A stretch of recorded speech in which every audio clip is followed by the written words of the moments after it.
अस्सलामुअलैकुम वरहमतुल्लाहि वबरकातुहू। नाज़रीन, ये बागड़ियाँ कोना गाँव है। तो हमारे गांव में अल्हम्दुलिल्लाह एक नई दुकान का आगाज़ हुआ है।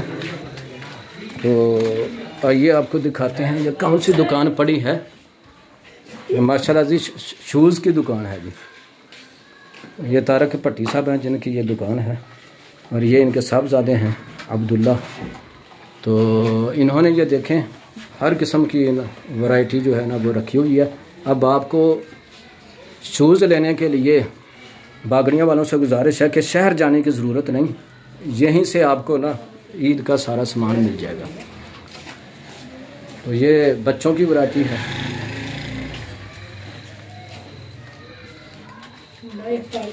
ये ख़वातीन की है।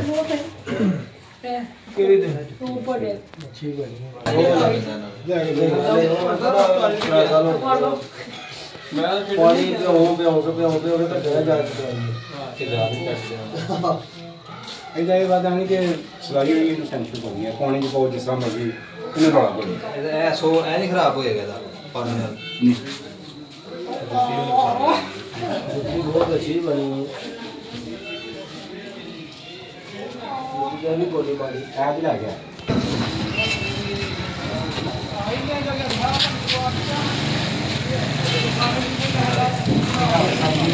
अब मुझे डेली मार के सागर पे जाना तो उसे जाके सोच के जाने आगे जाकर कुछ हो जाएगा।